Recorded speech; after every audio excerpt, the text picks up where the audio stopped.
1, 2, 3, 4. Those are numbers, but you already knew that. If you want to know what number you're going to pay each month for your car, use Kelly Blue Book My Wallet on Auto Trader. They're really good at numbers. Auto Trader. You want to take his face? Yes. His face. Oh.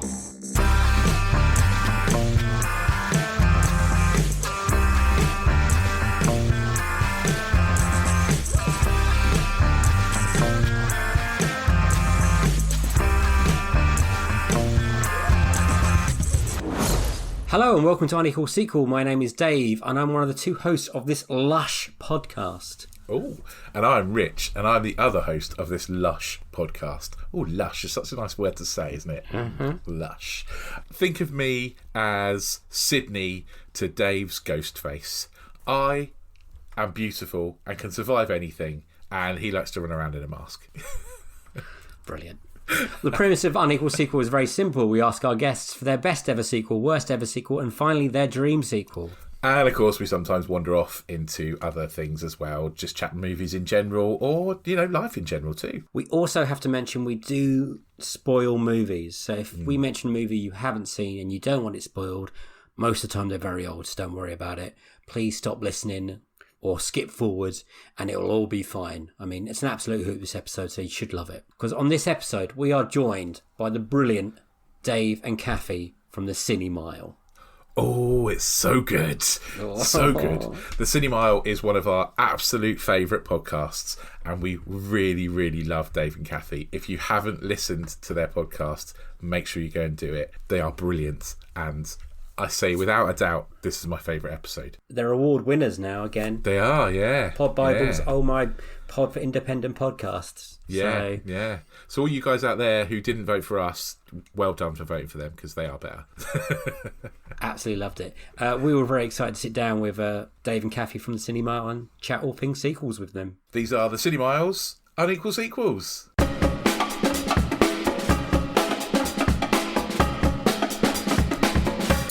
So to get started, I like to warm the brain up a little bit. So we're going to ask you a simple question. And it's up to you if you want to answer it together or separately. But do you remember it doesn't have to be the first. What I'm trying to... Dave, it's not simple if you can't even say it, mate. I know the question. I know the question because I've listened to the podcast. Dave doesn't know it. Yeah. What sequel have you been most excited about, basically? Oh, I thought it was... Ever. You didn't think it was that. I thought it was about seeing a sequel in the cinema. You see, I change it once in a while. What sequel are we most excited about? As in upcoming? No, as in what's been your most...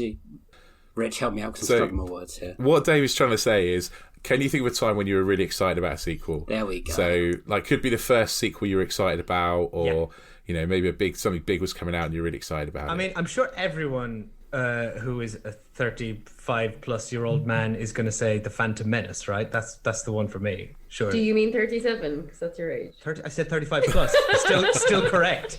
In this Never conversation, reveal your secrets. he's not the oldest. So. Hey, we're not talking age. Shots fired. That's got to be Phantom Menace, right? I mean, I have not in my lifetime ever experienced a level of buzz and excitement around a sequel to which was obviously met with flying colours. Really? Say no more. I can live in delusion. Mine was definitely Rocky 6 because I was so excited to see a Rocky movie in the cinema because I'd only ever seen them like on telly. Yeah. Oh yeah. And we were frantic. We went with a group of friends. I think we were still in uni, and we were like all crying and screaming in the back of the cinema. There was a great... It was amazing. The whole cinema was like lit for that movie. At that movie. Yeah, it was awesome. So we got Phantom Menace and Rocky 6. What was that screening like for you guys? Let's go with Dave first. So was it first screening? Oh yeah, first. Oh my god, yeah. The screening of The Phantom Menace in 1999 was... Were you dressed up? Next level. No, I was 15, so I didn't have the confidence to do that. And nobody really does that in Ireland. It'd be weird. Now. Maybe they do now. I feel like the whole cosplay scene didn't really exist. Comic-Con maybe was a thing, but that was in far-flung America. That wasn't like in rural-ish Ireland. Nobody was putting on Darth Maul face paint or dressing up with lightsabers. It was pretty. I guess we're a very reserved audience. But yeah, we sat there with just a buzz of excitement. Like I'll never forget you just like consume the Star Wars movies I did as a child, like so many others, and you just like that opening, the 20 from just that 20th Century Fox logo going into the blue writing, and that for me the most exciting bit, which I'll never forget, was the silence between the A Long Time Ago in a Galaxy Far, Far Away and the bang, when the letters come out, like that, like moment. That's like this you could. The atmosphere in the cinema of that silence, where you're all just like, here we are, we're here, we're finally going to experience new Star Wars. And then that excitement and anticipation of the unknown propelled us, so that hunger propelled us so much that we all walked out of that movie thinking it was the best thing we'd ever seen at first screening. Right? We did. And it's only, I think, when common sense prevailed, or a bit of age or reason, you realize that there were some issues. Yeah, because there has been many build-up like The Phantom Menace. I think that's been most excited for a film I've been as well at that point. Like the advertising for it was insane. Like it was all on like cereal boxes and everything like that. Yeah, I remember downloading the trailer from the internet, and it was like the first time that had ever been done, and it was just like watching the QuickTime movie player, real-time movie, that was it, and it was just like, come on. It was like 40 minutes later, we got it. there's droids. And Cathy, did you dress up as Rocky when you went to see us? I did, yeah. Just the shorts and the boxing gloves. I dressed up as Drago, actually. No, I didn't. But I was so excited. I mean, like, there's other things I've been excited for, but that was so exciting because the entire crowd was in it. It was like we were at a real boxing match. We were hysterical. And no spoilers for Rocky. Am I allowed to spoil Rocky 6?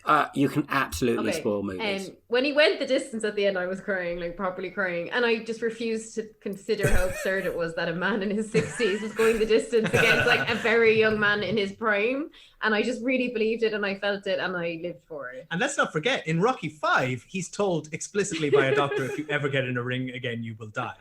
To the point where it doesn't happen in that movie. That's how much they took that seriously. Doesn't matter. He Rocky can't go in the ring, man. Fine. Actually, the new Rocky movies, Creed, we've had a similar experience. Like, we're just into it. So, Creed, we're like screaming in the back of the cinema. I don't know if you can see it, but I've got the Rocky box. Literally just over the shoulder. There he is. Yeah. Oh, yeah. Yeah. Very good placement. I'm a big Rocky fan. Well, we had discussed, right, not to get into the meat of this, but we've labored hard over these 3 sequel choices. Like, this is honestly, it's really hard. It seemed like a really easy thing to do. And then you guys asked us to come up with a joint decision, which was just marriage-wrecking stuff. Couldn't do it. Just couldn't do it. The only thing we could have agreed on was, we were saying we could have agreed on Rocky 4 is best and Rocky 5 is worst. Yeah, that's then the only that seemed thing a bit we agreed on. Boring, so we didn't do it. So we went with more personal choices, which we won't spoil yet, I guess. I just feel like Rocky 5 is a bit of a punching bag, right? It's like it gets enough. It's had enough hits. It's KO'd, right? It's on the ground. We've got one that needs the worst is I actually like Rocky 5. What's wrong with you? There's still not a bad Rocky film. I mean, it's got problems, but it's got quotable lines from Rocky 5. Like, my ring's outside and stuff like that. And it might be the worst Rocky movie, but it's like not as bad as other sequels. It's not Alien vs. Predator 2. What is your best sequel ever? Okay, so what as I said, we couldn't come up with a joint one, right? So what we've done is we and Cathy actually couldn't come up with any. Well, I'm not a binary person, so when anyone asks me best or worst, I cannot. I have decision paralysis. I can't do it. I'm with you. I find that really hard too, which is why we don't talk about our best and worst. We get other people to do it. Interesting. Smart. Yeah. I really struggle with it. Even like, I never have a favorite song. I don't have a favorite book. I don't have a favorite movie. But Dave's gonna say what he thinks is the best, and then I'm gonna say what I have picked to be the worst, but is also kind of my best. So I'm really conflicted by it. So then I'll talk about that one. I can't wait to talk about that, because that was quite a journey. I mean, we had quite a journey too. I'm not gonna lie. I know. I'm sorry, guys. We must be the most difficult guests ever. We were just messaging you guys. Definitely not. You're definitely not. No, we're doing this. Now we're doing that.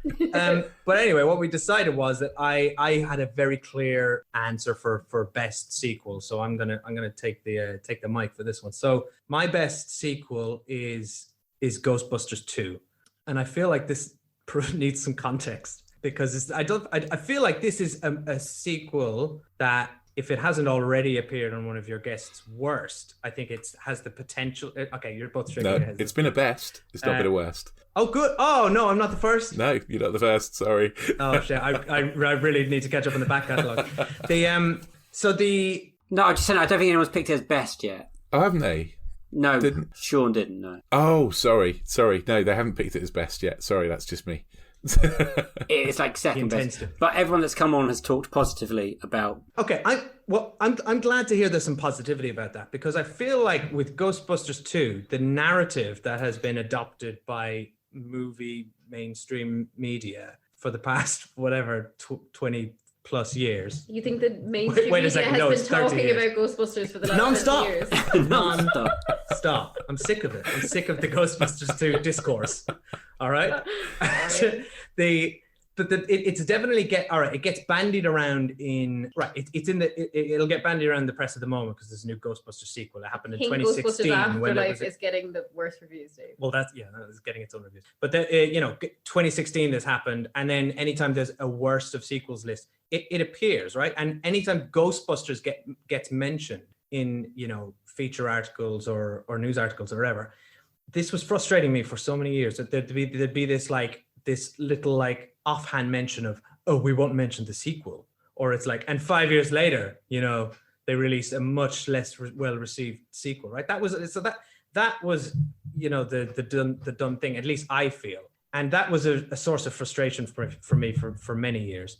But most importantly, Ghostbusters 2 is, I think, the best sequel, because best is such a subjective word, and I find movies to be entirely subjective anyway. And I find that if we all try and come up with some objective measure of movies or sequels or anything, then all your podcast will ever be is The Empire Strikes Back and Godfather Part 2, right? So that's boring. Yeah. Yeah. Which are great sequels, obviously, but for me, Ghostbusters 2 is unashamedly my best sequel, right? Ghostbusters is my favorite movie ever. Ghostbusters 2 is it's on a par for me, right? And I'm not going to say, I find it difficult to kind of compare these two movies because they both hold a special place in my heart. And sure, Ghostbusters 2 doesn't, it's living in the shadow of that first movie, and it's a lot of it is replicated, right? And a lot of the beats are replicated, and maybe it's not quite as good in parts. But I think they translated the essence of Ghostbusters very well. For Ghostbusters 2, they brought a lot of the key parts over, and I would argue improved on them. I think the villain, is far more interesting in Ghostbusters 2. The Statue of Liberty set piece is, I think, absolutely awesome. It's a movie that's kind of like, it's got a real optimism to it, which Ghostbusters kind of doesn't have. Ghostbusters is actually the first one. It's quite a cynical movie, right? It's like a direct translation of that Saturday Night Live comedy, and these guys at the peak of their sort of, they're all basically they're lads who are just in it for the money, right? There's this, which is just a brilliant premise. They're just they're doing this not to save the city. They kind of end up saving the city just because they have to, and because Dana's involved, right?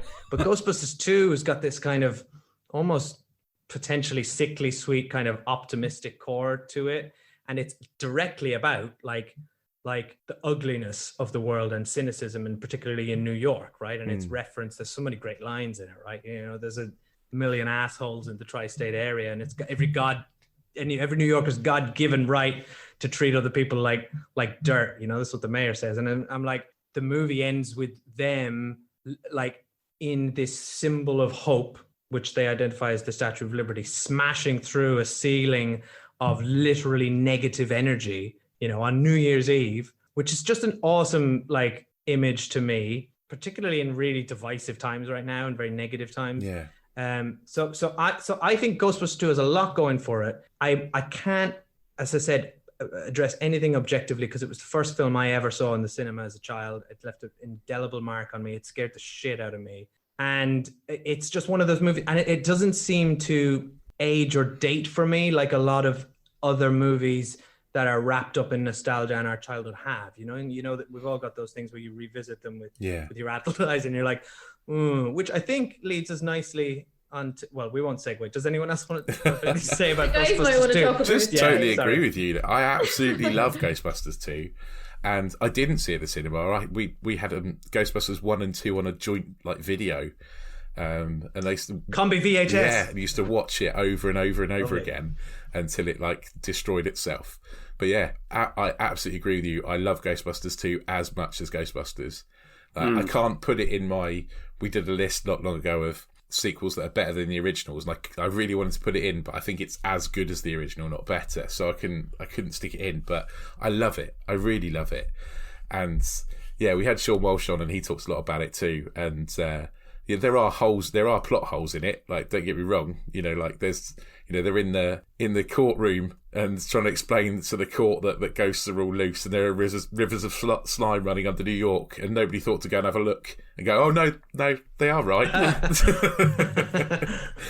But yeah, I love it. I love it. I think it's brilliant. I completely agree with you.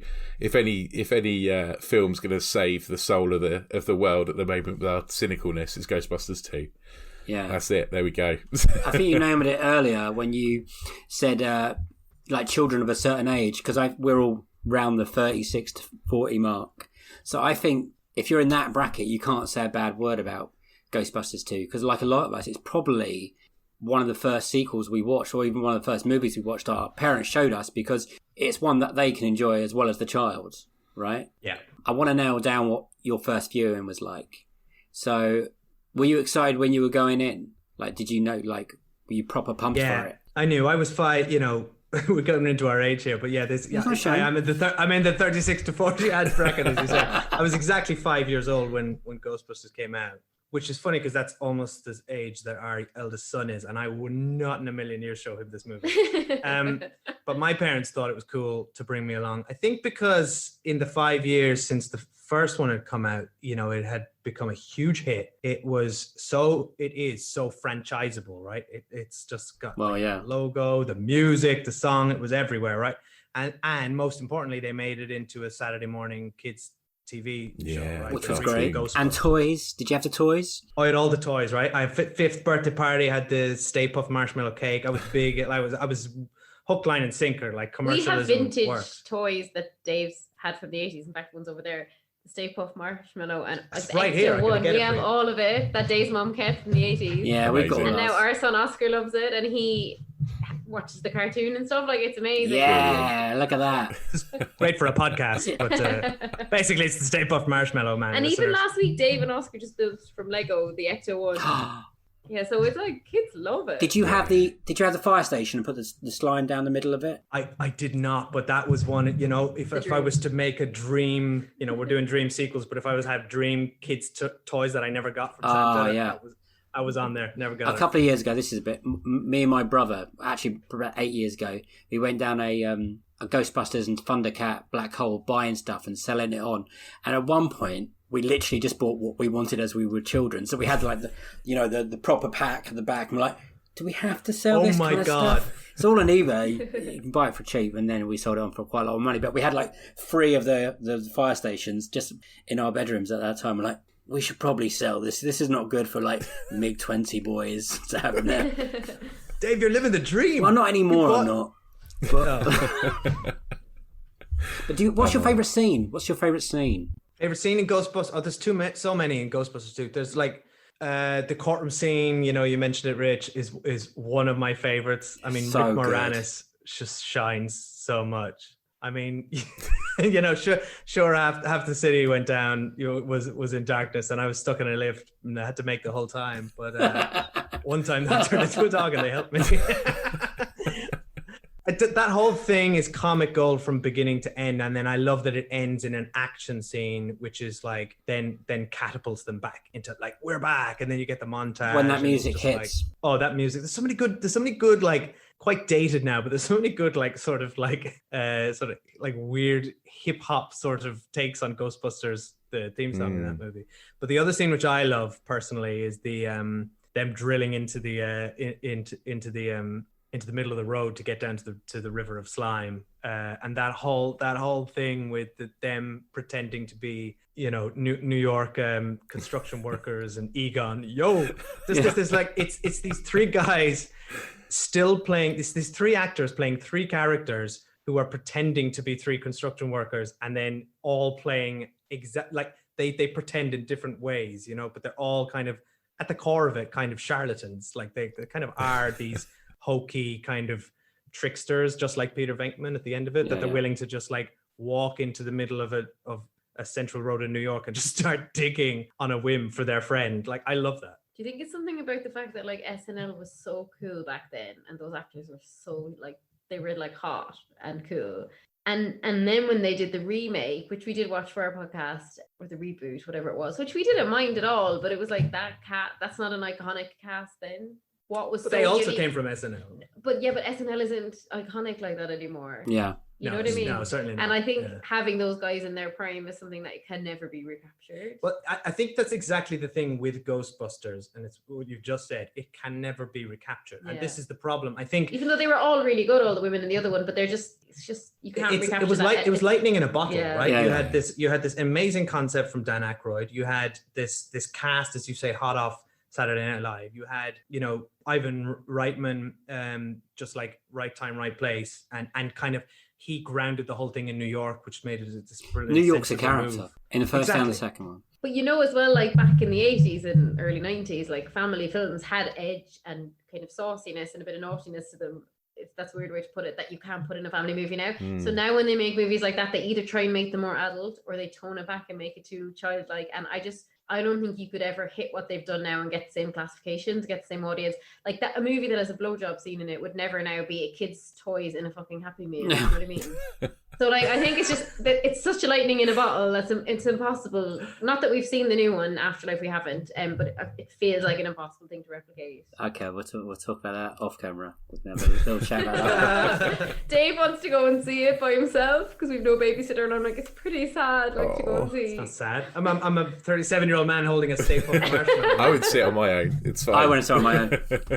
So just for that movie though, it feels like I cried. I've seen way worse movies on my own, like way worse movies that you shouldn't go and see. Yeah. Like, you know, mostly for this podcast, to be fair, but yeah, it's a safe space. Yeah. What is your worst sequel ever? And can we just talk about what your worst sequel ever was before you got to where you are now? I just wanted to say, because Dave told me what your choices were, and I went and watched. So your original choice for worst sequel was Sex and the City 2. So I spent two and a half hours of my life watching Sex and the City 2 because I've never seen it and never seen the TV show or anything. I said to Dave they might go and watch it. Quick, you have to undo this because I actually said I can't talk about Sex and the City 2 because it makes me so upset that I said I actually can't go on a podcast and talk about it. I think it might be the worst film I've ever seen. Like, I was gunning for Sex and the City 2. I feel like Sex and the City 2 is the one. That is the worst. You couldn't pay me money. I would cry on this podcast if I talked about it. She wouldn't do it. Because Sex and the City is so close to Cathy's heart as a property. Okay. That I think it's still too raw. I just watched it and thought, is it supposed to be like Succession? Like, are they horrible people? I've just not realised. Like, are they supposed to be horrible people? Like, You were always a bit horrible, but like, I actually said to Dave, I don't think it qualifies as well because I think to say worst sequel implies that there was something good about the first movie, and I loathe and despise the first Sex and the City movie. Yeah, that's a bad So movie to too. me, the first movie is actually a sequel to the TV series. Yeah, I buy that. So in the end, I'm so sorry we came full circle on Sex and the City, but not before we made you watch it. Hopefully, at some point in time, someone else will pick it, and then you'll have done that. I really hope they do, because I don't want to have watched that movie for no reason. Did you ever hear the podcast, The Worst Idea of All Time? Not yet. And they pick a movie and they watch it every week for 52 weeks, and they watch Sex and the City 2 every week for 52 weeks. Oh God, no! And it's so funny. I actually stopped listening to the podcast because it was like kind of got really depressing at the end. It's a very good podcast. But they did it with another movie as well. What was the other one? Grown Ups 2. Grown Ups 2. Oh, that's another dreadful one. Yeah, they're masochists. They've taken the sequel game next level, guys. Yeah, that is silly. We're not doing that, Dave. We're not doing that. So how did you land on your choice? Do you want to tell us what your choice is and how do we get there? Yeah, so when I was like initially thinking about the podcast, and I was like really pleased you guys asked us on because I think it's such a good podcast, and it's a really clever idea. But as I said, I find it really difficult to think of lists. So I was like, God, like when I just think in my heart of hearts what my favorite sequel is, it's Grease 2. And I said, you know, it may not be the best, but it's my favorite. And then I sent it to you guys that Grease 2 is going to be my pick for best sequel. And then on Friday night, Dave and I sat down to watch Grease 2, and I was so excited, like popcorn made, like ready to go, because I haven't watched it. Dave knows he's seen it with me before, so we've been together like 16 years. So we probably watched it like over a decade ago together when I was still young and naive. And then kicked on Friday, and like 10 minutes in I was like, I've made a terrible mistake. And the thing is, Grease 2 has actually like for me, like I never watched Ghostbusters as a kid, or I don't care about Ghostbusters. I had Grease 2 on VHS and like watched it all the time, and I have so many, it's like that intangible thing that when you're a kid and you watch something, nothing will ever be the same. Like I never watched Star Wars as a kid, for example. So like I just don't care about Star Wars. And I actually think if you watch Star Wars for the first time as an adult, you're like, it's fine. It's grand. I don't mind it. I have no problem with it. But when you watch a movie as a kid and it's your movie, and for me that just was weirdly Grease 2. And there's so many good things about Grease 2. So I'm kind of giving it my best and worst review here, because you've got like Michelle Pfeiffer in her breakout role, and you've got the male lead who like I was in love with, Michael. And in my head, it was like really romantic. It was like a feminist revisioning of Grease 1. It had incredible songs and like was really good production values. And then when we watched it, I was like, it's so bad. Like Michelle Pfeiffer can't even sing. Like she can't even hold a note. The love story that in my head was like most treasured between Michelle Pfeiffer's character and Michael actually takes a full hour for them to like even be in a scene together. The whole movie is like so shoddy. Like, you know, the original Grease, which actually we have watched recently, because for our podcast where we walk home from the cinema, it was in like an outdoor cinema near our house. So we went to see it in the cinema. It was brilliant. The whole audience was singing along, and like it really, really holds up. And it's kind of that lightning in a bottle thing with John Travolta and Olivia Newton-John, and like the songs are incredible. Everything about it was, you know, of course there's issues, and like it's a very the old men, yeah, they're the issues. Yeah, there's issues, but like you can see why it worked, right? But with Grease 2, and it's so interesting, it's like apparently, I'm guessing, seems to be set like September to May, like a traditional school year. But when we were watching the movie, like that was not apparent in any way. It felt like the movie was set over 1 week. Yeah. And within that week, Michelle Pfeiffer wants a cool rider, which is the iconic scene I remember. Cool, it turns out that's actually cool rider. Turns out that's actually all Michelle Pfeiffer wants solely is a guy who can ride a motorbike, which doesn't make sense because her ex can ride a motorbike. She doesn't want to get back together with him. Oh, Johnny. And then he had everything. Like I have she to wanted. say, some of the He rode a songs motorbike. And a bad boy. really, Yeah, the songs are incredible, right?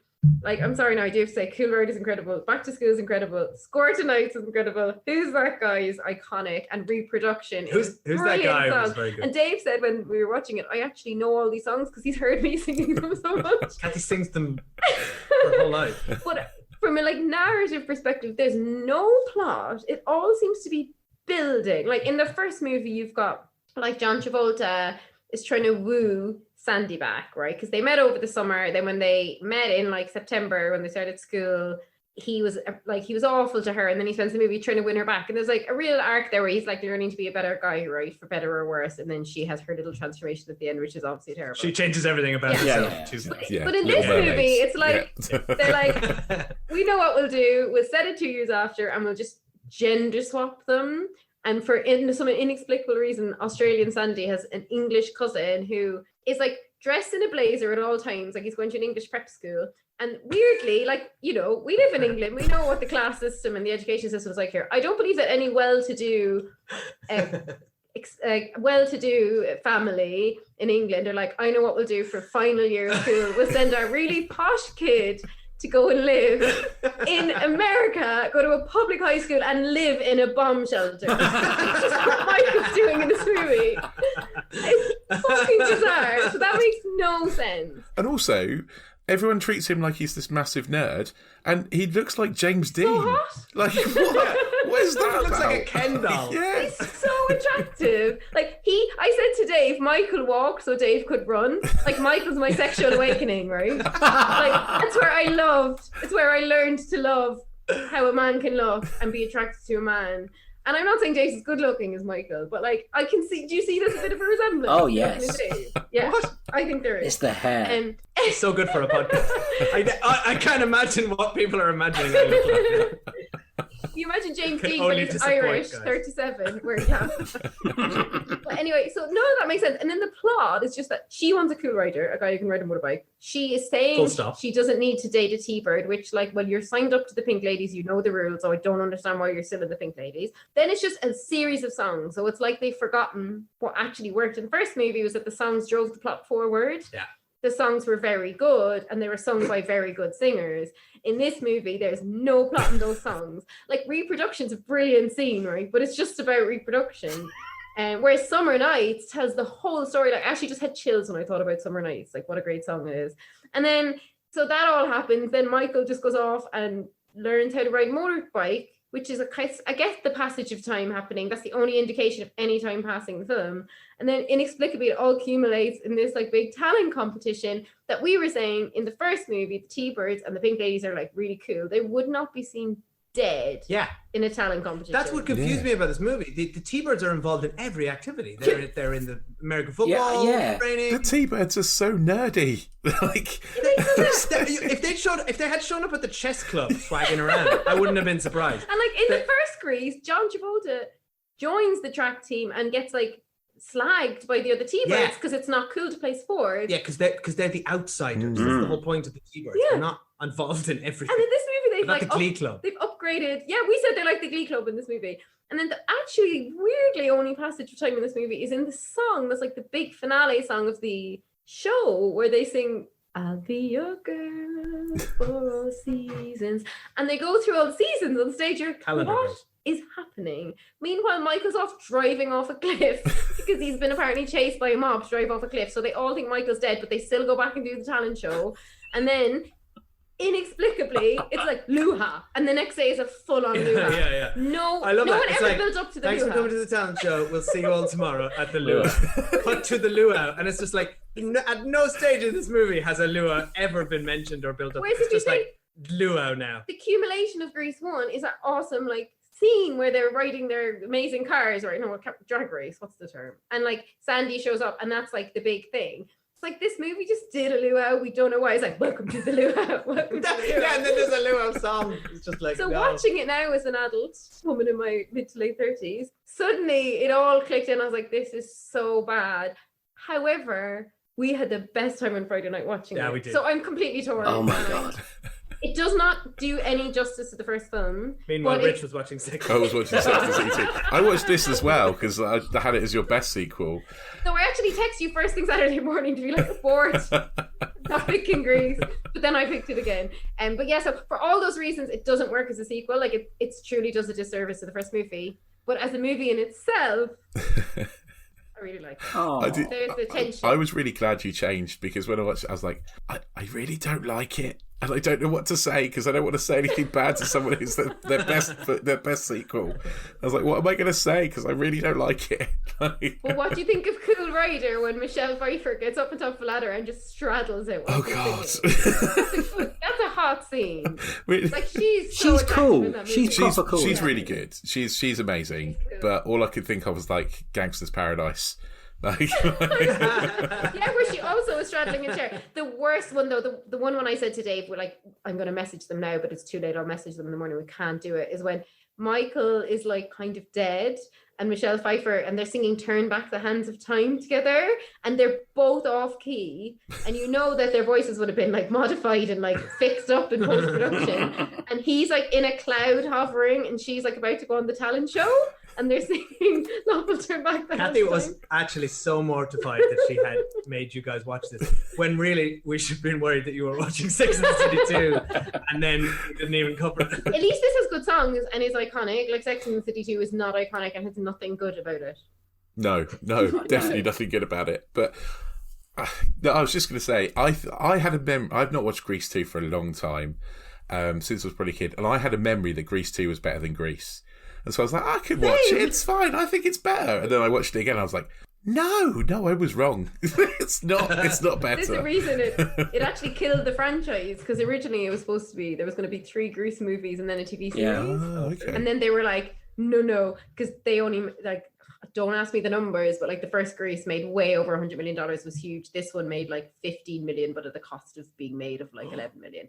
But interestingly, I've heard that Paramount Plus are bringing in a like origin story for the Pink Ladies. So I'll definitely be there to watch that. I have a few questions. One, what happened to Frenchie? She just disappeared in the middle of it. yes, you're so right. She was doing her chemistry experiment so she could learn how to make beauty products. Did she make it to the... Did she graduate? This is the second time she's failed. That's so... I didn't know. Was she at the luau? Was she at the luau? She never makes it to the luau. She doesn't make it to the talent contest. And it's not like that actress was probably like in huge demand at the time, you know, they could only get her for the 2 scenes. That's her most iconic role. That's why she got into I'm a Celebrity or Big Brother at one point, I'm pretty sure. Did she? Yeah. Also, for a school that is so talented at dancing and singing, their talent contest was horrible. It was bad. And like the evolution of the T-Birds made no sense. You know, their song Prowling. They're so terrible the first time we see them, and then they're like incredible at the end. Like the production value of their piece with like the women behind the screens, like in a shop, and like it's like this is like Broadway level success. Because they stole the clothes of their competitors. Yeah, it just didn't make any sense. shower. And again, the movie is incapable of illustrating the passage of time because there must have been some sort of training montage of them, and we love a training montage, obviously. And like this, the only thing we saw was Michael spinning around the car park. When Michael comes out and flies over the cars on his motorbike, we were just pissing. We could not stop Those laughing. high octane motorbike He didn't chases even. are quite He didn't something. even come at a speed. He was stopped. He started the motorbike, started flying. And Yeah, and there's no ramp. He's not Eddie Kidd, is he? Flies over a... and his jacket was zipped down, and that's when I was like, I don't remember this bit because that's actually not attractive. No. How Michael, like, I shouldn't have watched it back. It's like, you know, kind of ruining your own crush. Yeah. Yeah, I'm not sure what the appropriate place for a zip is on a leather jacket, but it's definitely not at your You base. shouldn't see navel. No top underneath. No. Yeah, you should have had it. Like, it's very sweaty as well on a motorbike. Like, you shouldn't Sticky. be wearing a leather jacket with nothing under it. But interestingly, the first night I met Dave, he was wearing a leather jacket buttoned it down to his navel, which is why I fell in love with him. I've got to ask about, because it's you liked Michael, who was I can't remember his name, but he's also Rex Manning in Empire Records. Oh, Yes. Did you carry on the crush, or You weren't much of an Empire Records. My crush. I didn't need to watch anything else. I had Grease. Oh, okay. Fair enough. But I did years ago see him in Emmerdale, and that stuck in my mind. What? I thought, oh, he looks good. Yeah, he's in Emmerdale. He was in Emmerdale. Wow. and He's aged well, He yeah. looks good. Wow. Yeah. Yeah. I noticed that Shooter McGavin from Happy Gilmore's in the T-Birds in this one. He's the one that's like a foot Yeah. taller than all the others. He was the one where we were like, who's he again? Like, He's very familiar. He's been in something else. Yeah. He's a Whereas the that rest guy. of them really had no career. Though the guy who played Johnny had played Danny Zuko on stage. Okay. I love why he the got cast in the facts you're movie. throwing out. I love that you've researched it. Oh, thank you. Well, see, Research, on our very good. Patreon, we do retro movie reviews every month, and as part of that, we do fun facts. So, like, I can't but do fun facts when I'm watching an old movie now. But yeah, and the woman who directed the movie, because as she said to Dave, it's so notable when you see a female name as a director. Yeah. Like, oh wow, with a female director, because she had been the choreographer of the first movie and of the stage show. And it's so interesting because when you were watching it, we were like, the dance numbers are brilliant. And it's like they were better than the rest of the movie, if you know what I mean. It's like she's really good at that. Like that scene, Oh, yeah. I know I've referenced it like 5 times, but reproduction is fucking brilliant. When they're all in the classroom and you've got everything happening, and then that guy from Happy Gilmore is like, where does the pollen go? I do enjoy that. And everyone likes a bit of innuendo, so I think it's quite. I mean, it's quite not an innuendo in entertaining this number. movie. Like they're all like thrusting in the class. Yeah. Innuendo. How old are they meant to be, the kids at school? 17. Yeah. And why are must they be like getting bullied 17. by 40-year-olds on bikes? yeah. I said that to Dave. Why is Craterface back? Because they couldn't get any of the other actors back, so they got Craterface. But again, in the first movie, I really felt like him and Johnny were like legitimate rivals. Yeah. And then in this movie, it's like the first movie is supposed to have done the heavy lifting, but no, the first movie established him and Danny Zuko as rivals. Him and Johnny is like this weird comedic thing, and also why are they all hanging out with the 12-year-old girl? Oh, it's Yeah. bizarre. It's Isn't it? weird. That all is really weird. That's why it's such a poor sequel, because it relies so heavily on the first movie. But it's like the first movie's brilliant. You have to you can mirror it if you do a good job, or you have to try something completely different. And just like gender bending the two leads and having Michael be English instead of Australian, I didn't even get anyway. Yeah, it's really bizarre. poor. I loved Grease when I was little. I was actually like proper obsessed with it. I used to have the tapes, and when I found out it was a musical, I went and saw that. It was brilliant. And I didn't even know there was a Grease 2 until I went around a friend's house and their mum had it on the side. I was like, oh, Grease 2! Oh my God, this is going to be so good. It wasn't. It was so... Even as a kid. Oh, you know what? I hadn't really remembered it until I watched it at 6:30 this morning. Wow. And what I remembered was, wow, I thought, it must be nearly ending, and it was only 20 minutes in. And the other thing that sat with me is the... You haven't met it all, it's so confusing. And the other song that sat with me is the song in the bunker when he's trying to woo the girl, trying to convince her So that it's an disturbing. air raid outside and it's their mission to have sex. Let's do it for our Effed up, country. right? It's really uncomfortable now to watch, isn't it? Yeah. And again, it's not a scene that I remembered being that way, because obviously as a kid I just internalized Romance. like, the sexist, misogynistic, patriarchal, rapey culture that I lived in and thought that was really normal. And now as a discerning adult, I'm like, he's like tricking her into having sex with him. But then also she's wrapping bandages around his head, like it's all very strange. Though I said to Dave, he's the star. I thought he was the best singer. 100%. Like by far, he's the best Good singer actor in as it. well. Yeah, he's the best actor. Yeah. She's terrible and like opens her mouth so widely when she sings that it was like really distracting. But again, why are they in a bomb shelter and why is that where Michael lives? I don't know. It's just so weird. It's just all weird. I guess it was set in it was set around the time of like the Cold War. Yeah. Yeah, Kennedy gets yeah. mentioned a lot. They really lean into this. It's just before the Cuban Missile I Crisis. suppose it's because it's set in the 60s and was made in the 80s. That's kind of like nuclear war is like on everybody's mind, maybe. I don't know. Yeah. I don't know. Yeah. I've got to be honest. I've got almost the complete opposite of like history with Greece that Dave does.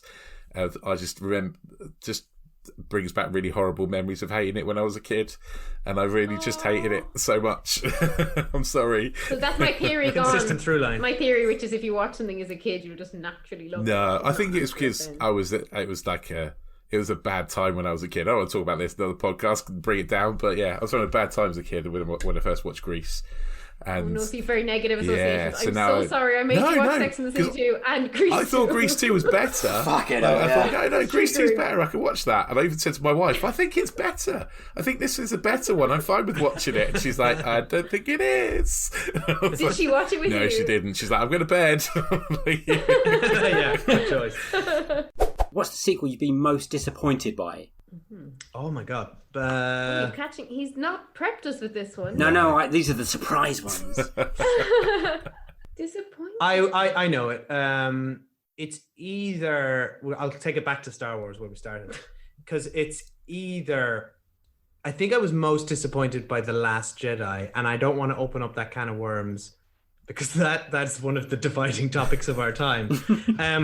But I'll say that when I read up on the backlash against The Last Jedi, two things made me not have to have anything to do with the Star Wars fan base anymore. And it also made me happy that I didn't like The Last Jedi for very different reasons than what the outspoken vocal Twitter crowd didn't like The Last Jedi for. So just to be clear, I thought Kelly Tran was good. I thought I'm all for like the cast. I thought they were great. I thought Rian Johnson's decisions, the left field decisions, were really good and interesting.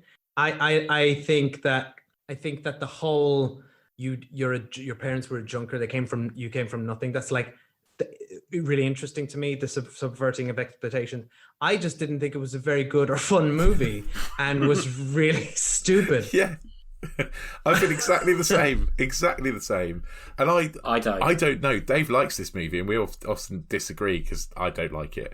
But I don't like it because it's not a good movie. I don't like it for any other reasons that anyone else is like. Same as you, I'm always put off by saying that I don't like it because of all the reasons that all the fan base don't like it. They're a bit icky, but I just don't like it because it just doesn't work. Like exactly.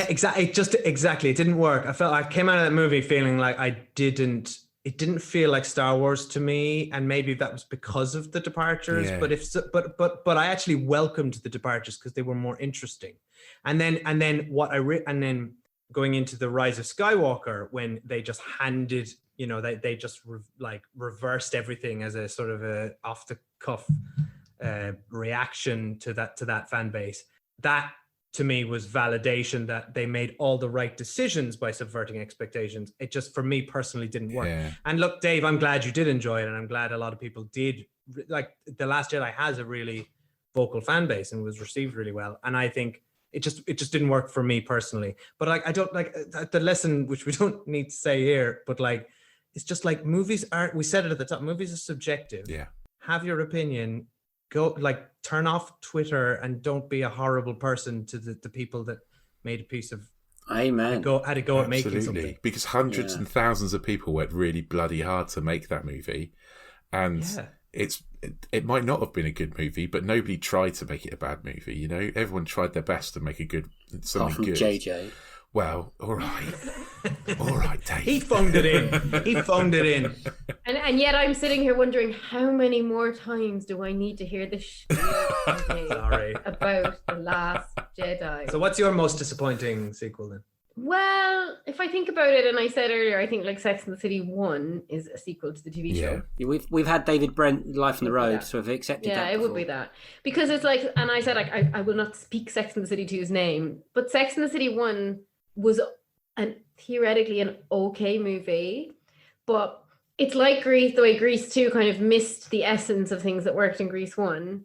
Sex and the City, the TV show, the essence of what makes it interesting in my mind is the situations and the relationships of the people in the show. So while the fashion became bigger and bigger as the season went on, arguably as they spent more time in fashion, they spent less time on story, it got less interesting. Like, it peaked around season 3, right, in terms of being like an incredible TV show. And like all the issues it has now, when you look back, like, of course it was too white, of course they're extremely privileged, of course they live in a bubble. But viewing it from like a script writing perspective, it was this brilliantly tight, like 30-minute episode that you would have 4 brilliant plots that like started and ended in that episode and were just so well woven. And such brilliant characters that often now when you look at an actor who you remember being a guest actor in Sex and the City, you'll think they'd like a whole series arc, and they may have only been in one episode, but they were fleshed out so well in that episode. And the relationship and the dynamic between the 4 women. The movies did away with all of that, and it was just a complete spectacle of fashion, New York, Carrie being like utterly annoying. And it's interesting, you said earlier, you thought like, are they supposed to be this unlikable? That's one of the things that was always interesting in that Carrie Bradshaw. You kind of had an unlikable protagonist. But her friendships and the people like she was around and her relationships were very like human and normal, and sometimes she didn't make great decisions, but like we all know people who don't, but you still root for them. But in the movie she's just really obnoxious. And so Sex and the City 1, I remember going with my flatmate. Did you come as well? I went. We were so excited, and I actually like basically left the cinema like crying. Yeah, I went with you. And then Sex and the City 2, I was like nearly physically ill. And then now I'm really scared about the TV series, which is coming out in December. I'm really scared to watch it. Is there a new TV series, is there? Yeah. But without Samantha. Without Samantha, and it's not called Sex and the City. And it's called And Just Like That, which is something Carrie's always right. And just like that, blah, blah, blah. So it's not Samantha, because her and Carrie hate each other in real life, so they're not working together again. But I'll be interested to see if they get back to the core of what made the show work. From the trailers, I'm not convinced, because it seems to be all glitzy and fashion again. I think what you've just described is really common in TV to movie adaptations, where they miss the core, they miss the what their actual appeal was, and then kind of get it wrong. And also, I think the other trap is, and Sex and the City 2 in particular fell into this, is like, it's the movies, we got to do it bigger, we got to do it better. Let's take them out of New York. The In-Betweeners made the same mistake. It's like, let's go on holidays, it's going to be huge, bigger, better. But it's like, no, just set these movies in smaller stories in New York with interesting characters and concepts. And like, and it's interesting because it's like they don't have the faith in their own characters and plot to like keep them in the same location and like really make them work. And it's so interesting because the stuff that people used to talk about Sex and the City in the press was the fashion, right? And the big name guest stars. But they were like the icing on the cake, and I really enjoyed those. You know, I used to like looking at their outfits, but I would never have watched a show just for outfits, and no one would have. Like, that's not interesting. No, because you can't just have icing because it makes you feel sick. Like, that's Exactly. Yeah, exactly. And it's interesting because like Samantha's gone now from the new series, so I don't know what that's going to be. Had they fallen out when they did Sex and the City 2? Because I'd watch it thinking, I don't think they like each other. And they're supposed to be friends. I mean, this is based on like lore, like celebrity gossip I've seen, and like kind of illusions from Kim Cattrall, but apparently they did not have a good working relationship. Ever. So, well, not for a very long time. And like Sarah Jessica Parker like runs the show. So if you don't have a great relationship, it would be quite difficult, I guess, to both act alongside the person who's also the executive producer and makes all the decisions. Yeah. And the paycheck probably after like the critical like mauling that Sex and the City 2 got as well, you're probably just a bit like, I don't know if I need this. Yeah. I mean, rightly got a mauling because, Yeah. I mean, it was terrible and racist. And yeah, I love that it's come full circle. We can talk about it. Yeah, I can't not talk about it, Dave. It's living in here. You will never forget. Did your wife watch that one? No. I watched that on my own. It was. Oh my god! It was not good. Oh my god! Like, I'm doing this for the podcast, damn it. Yeah, bless you. What sequel has surprised you the most? So the first one or two or four were rubbish, but then you got to like down the road and thought, actually, that's all right. Horror films are a good example here. I've got one. Yeah, mine's a horror film. The Halloween 3 Season of the Witch. Right, Okay. That was a big surprise because it's like Big surprise. Big surprise, honey. No Mike Myers. They ditched the whole thing. It was like Halloween, Mike Myers, serial killer, Jamie Lee Curtis. Halloween 2, Jamie Lee Curtis, Mike Myers is back. Halloween 3, forget all of them, and it's not a slasher film. It's about a weird Celtic cult who disguise themselves as a toy company and want to sacrifice the children of a town. See, Never heard of this. surprise. Yeah. And who want to sacrifice the children of a town in America using by selling them masks that will melt their faces and then activate some ancient pagan. Rich has never seen it. I've never seen it. It sounds Oh. mad. Spoiler alert. I mean, that's the synopsis. That's not a spoiler. Oh my god, watch it. It's Spoilers are amazing. fine. We do a big spoiler warning at the start, so we spoil movies all the time. It's all good. Yeah. No, watch it, Rich. Watch Okay, it. I've got to watch Halloween. It's on my list of things that I have to watch because Rich doesn't watch horror films. I'm not very good at horror Me films. neither. It's not that I deliberately don't I like actually think them. me and Rich should do a podcast. Yeah, definitely. We have similar tastes. in Yeah, movies. as long as I don't have to watch Sex and the City 2 again. I would listen to that if it's you two. Not watching horror films. No, you have to watch horror films. It has to be the No. concept is two people who hate horror watch horror But films. Dave That's tries the to only make way me do things like this, and I'm like, but Dave, I actually hate them. Like, I'm not gonna. watch Nobody's them. going to listen to a podcast with two people who don't Like, like he horror made me films watch the not last- watching horror films, He made me watch The Last Jedi, which I didn't hate. I'm just which is a completely- horror film. No, I'm just so indifferent to Star Wars and like find it really tedious. And Dave's like, you have to watch The Last Jedi as like a special bonus episode. Is that how he sells it now? Yeah, Come on, and let's I do was it like, for the Patriots. yeah. And I was like, okay. Patreons, not He Patriots. actually did. It was for the Patreon. And then I actually didn't mind it. So it turns out I didn't, because Dave felt so strongly. I was like, I just don't have your level of like opinion about it. I just think it's a fine movie. Dave's like, no, it's terrible. Would that be your most surprised sequel then? It wouldn't be surprised because I'm really indifferent to it. So I couldn't even be surprised, to be honest. Probably I remember being quite surprised by, because there's a lot of Marvel movies and a lot of sequels. I remember being very surprised with both Thor and Captain America. I really liked their first movies. And then, Notably not sequels. and then not their sequels. And I was surprised because the sequels, particularly Captain America, the second one, The Winter Soldier, everyone loved it. Yeah. And I like hated it, but I loved his origin story. I found that really interesting. So I was surprised. I remember coming out of the cinema and being really disappointed and surprised. It's like, what is everyone talking about? This is I was an awful, surprised at your depressing reaction as well in that moment. movie. Whereas I was really interested in him like being the dweeb, you know, in the first movie and like the World War II setting. And I found all that really quite fascinating. Whereas I found all the stuff with him and Bucky, like I couldn't believe they brought Bucky back. I was like, are you joking me that I have to watch this fucking guy walk around? And I hate all the stuff with him and Iron Man arguing. I thought it was so boring. And yeah, I was really surprised by that one. Because usually if you like the first movie in Guardian strand, or not a Guardian, a Marvel strand, you'll kind of, and then the second Thor was really different from the first Thor, and that took me by surprise. Is that the Dark World? Yeah, that's rubbish. Rubbish. Yeah, That's awful. because I loved the first one, and again, it's that origin story. It's so nice when you meet a character, but it's like, do you need another movie with them? Yeah. When you've already seen them in big ensemble movies, probably not. I needed Ragnarok though. I love that movie. Like the third Yeah, one. I like Ragnarok. That's I great. was surprised by how much I enjoyed Ragnarok. I wasn't Actually, ready. yeah, for that's the second surprise then, that was then good again. Yeah, that's a real roller coaster ride. That series, Yeah. the full one. It's just Chris Hemsworth that was so good that, like, of course they're going to keep giving him movies, because, like, how could you not? You came together, and now your dream sequel. What is it? All right, so we were. We both thought of it Obviously- separately, which is really weird.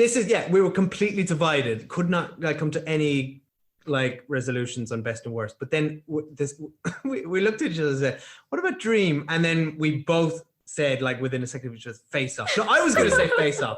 So Face Off, like for whatever reason, It's because we watched it in lockdown, which, you know, can be very significant emotionally. We watched it in lockdown for our Patreon, but I mentioned before we started recording, my little sister lived with us for some of lockdown, and she had never seen Face Off, and she's a scientist, and it became this incredible experience for us where she was like analyzing all the science. She could, at one point, about halfway through the movie, she goes, "Wait, are they going to stop this?" yeah, she did. That was the best. She'd never seen a trailer. thing. She'd never seen a poster. She knew, because she's like 10 years younger than me. She knew nothing. She didn't know what the movie was about. Could you imagine watching Face Off with somebody who doesn't know what the movie's about, and they still don't know until it happens? And It they was- think Face Off honestly, that means, was like, one of the most exciting. a metaphorical face off, like she didn't realize what it actually She meant. thought it was just Oh my god. Brilliant. But So we had a Oh really my good God. experience watching Face Off last year, which is probably why we both I don't thought think of it's it. possible to watch Face Off in any circumstance and not have a good experience.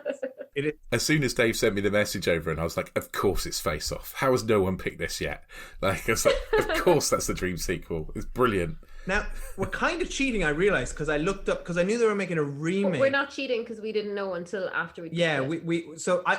No, It's apparently fine. it's a they've now changed the remake to a sequel, which I've just found Oh out. right, okay. Earlier. I didn't know Yeah, but that. it's too late. Our sequel is set like a year after the first one. Oh. It's not set. Yeah, in that's now. fine. Our Dream sequel also is going to be way better than that piece of shit. I can tell already. Brilliant. Because I read some of where they're going with it, and it's just the wrong choice, right? So No, I'll just say, so your dream sequel is going to be like 98, 99, Nicolas Cage, John Travolta, yeah, right? straight away. Or there's a few ways you could play this, right? Okay, so if we're going to throw a few pitches at you guys and see what you think, right?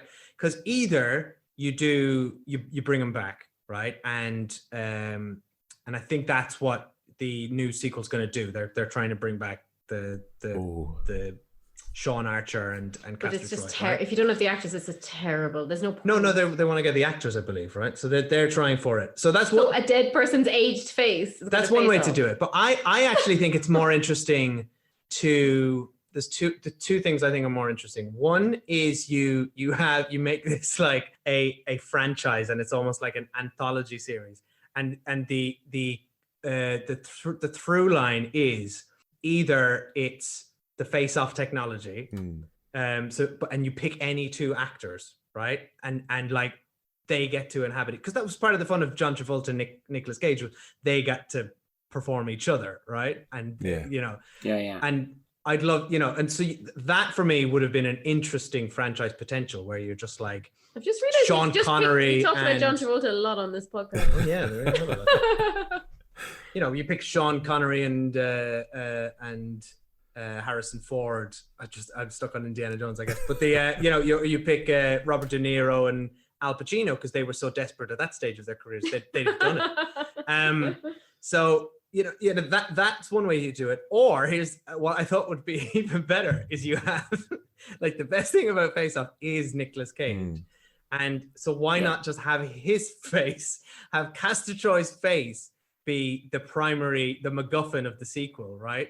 And so Castor Troy's face is this like thing that It's magic. It's not magic, because there's no magic in the Horcrux. Face Off universe, but it's like a position of power and an indication of like criminal like superiority. So it's like the Black Mask in Batman. Yes, exactly. So whoever has the Castor Troy mask would be like, they would assume that personality, and you Actually, this is the mask. I was going to say, yes, you've gone too far. It's No, the I mask. don't mean magically you have his thing. It's just like you get to. Is this a pitch meeting? Because I'm not accepting It's this. clearly not. It's not going well. I'll be texting everyone on the way. When we were discussing it together, we just said, "Oh, it's going to be Nicolas Cage's face," but we hadn't got into this weird level of. I've gone way too far. I killed the pitch. You killed it. Too much detail. Basically, Nicolas Cage is going to always be in the movies, but swapping with different people. So, but it's Nicolas Cage performing as other people. That's what I'm thinking. Do you know where I thought you were going to go? I thought you were going to have Nicolas Cage just swapping with Nicolas Cage, like different Nicolas Cage version. With like little bit of hair, lots of hair, I have a beard. Nick Cage theory that the worse his haircut in a movie, the better the movie. So the worse his hair looks, like the better the movie is. So you've got Give us an example. Con Air, terrible mullet, great movie.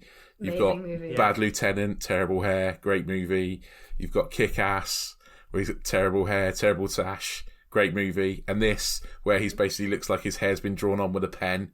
Like, great movie. He does. But have you ever seen Bangkok Dangerous? No, I haven't. Oh, Does that blow? completely blow? There's always an exception to the rule, Dave. It's fine. In that, he's bald and got long hair, and I can't understand how that works. That's a delectable Party in the back. combination. Well, yeah, basically, we want Face Off 2 to be made, but I think we need a bit work a bit on the pitch. But we were too busy watching Grease 2. Let us go away. We're gonna talk to our people. We're gonna do another draft, and let us come back in 6 to 8 weeks. Would you bring back Alessandro Nivola as Pollux Troy?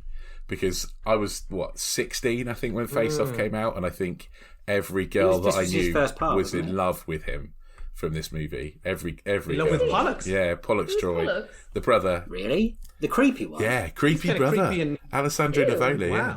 No, I would do an entirely new cast. The only thing I would keep is that like beautiful moment when John Travolta and his family just like rob each other's houses. Which Dave is such a creep after we watched the movie at the time where son Elliot was like only a few months old, baby, and Dave went up to like settle him or something, and Dave did it to his face, and they came down and told me. I was like, why would you do that to our son? Were you just trying it out? It worked. No, here's what, guys. It works. New parents out there, right? It worked because it went over his eyelids, and then he closed his eyes and fell asleed. I think it was a coincidence. Like I don't think that it's was the secret to parenting. Face Off. There is a thing. the whole I'm time. sure we learned in like an NCT class when before my son was born, that if you stroke a baby's like forehead downwards like that, then they close their eyes. So maybe it's a thing. Maybe it's a thing. Who knows? You've hit a secret. Sean Archer knew what he was doing. Would you bring back John Woo and the doves or the pigeons? Yes, I think. Yeah, that was I think epic. John Woo is, totally a huge factor as to why that movie worked. Right? It is. It's like so zany. The movie.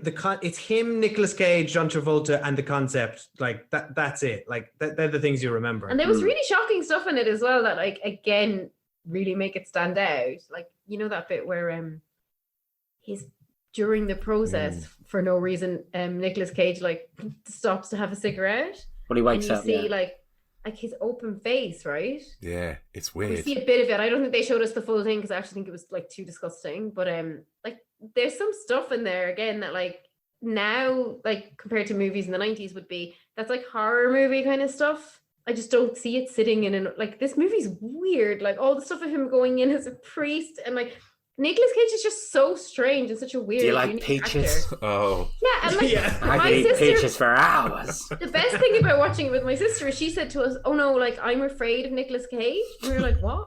And she said, "No, I don't watch movies with Nicolas Cage because like he frightens me." And we were like, "Well, he's really gonna frighten you." That's not going to She said change. the last movie she'd watched with him was Matchstick Men, and she was never going to watch one again. I was like, "But Matchstick Men's one of his like straightest That's performances." bizarre. Yeah. Oh, How He's probably got good hair in that movie. that's not a great movie, is it?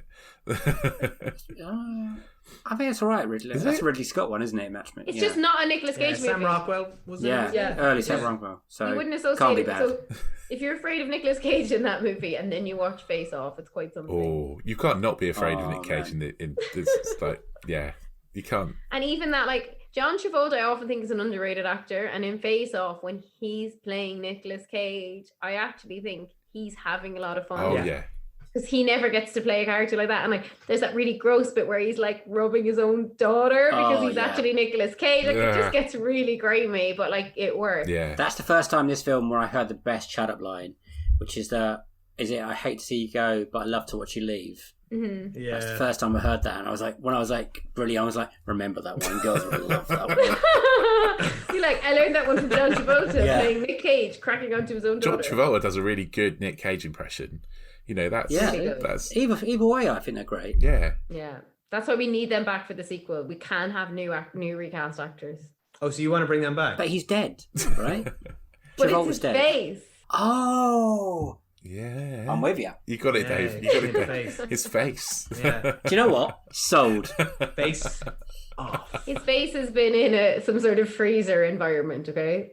they froze the face. It's a frozen face situation. It's classic. In with the fish fingers. Yeah. Bottom drawer. Nice.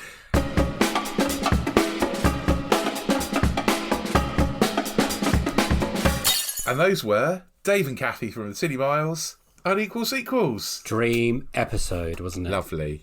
Yeah. Oh, so good. So good. I love them. I really, really love them.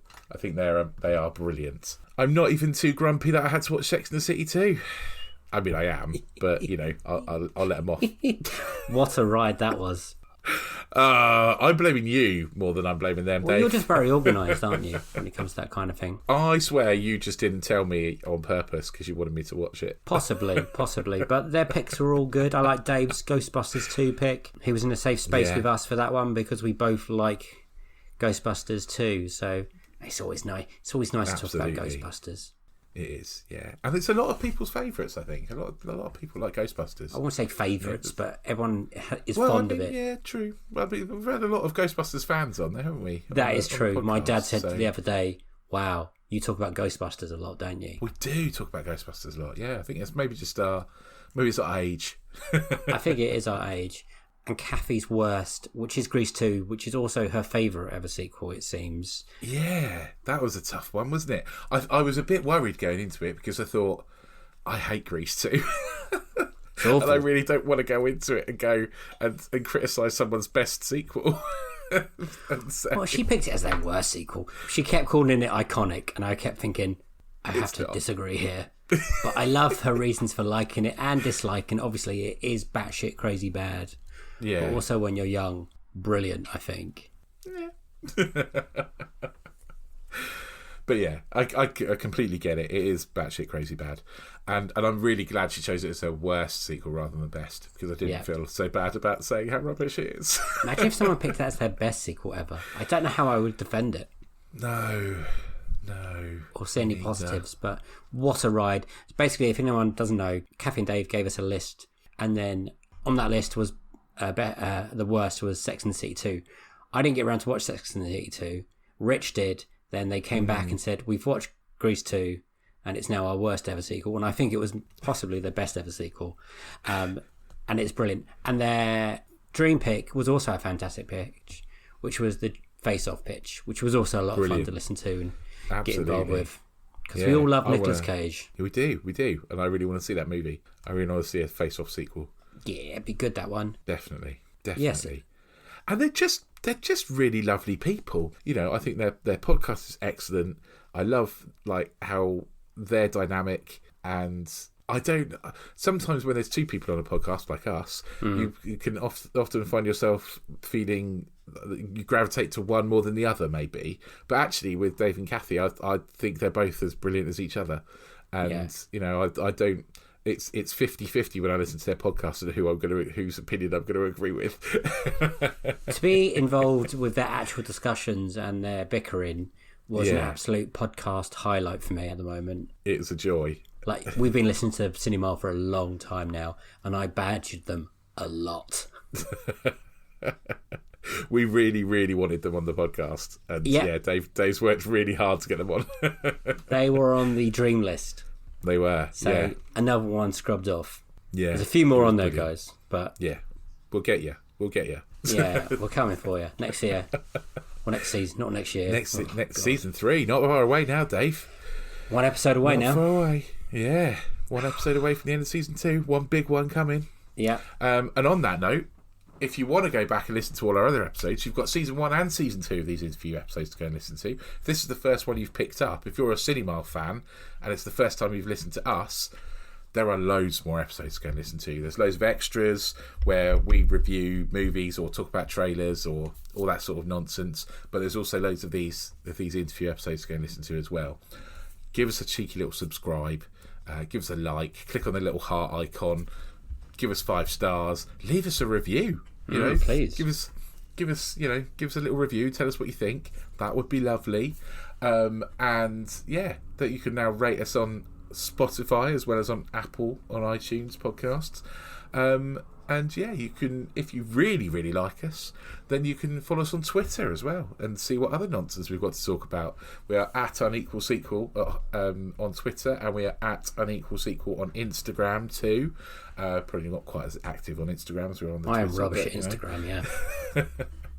And, you know, if for some reason you want to send us an email, we also have an email address, unequalsequel@hotmail.com, and potentially soon a website launch, but stay tuned for that one. I can't wait to see it myself.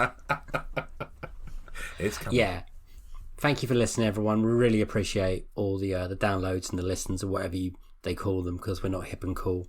I've got no how to say but from thank you, so it's a bye-bye from me, bye-bye, and a bye-bye from him. Bye! See you next week. Have a good time. Bye.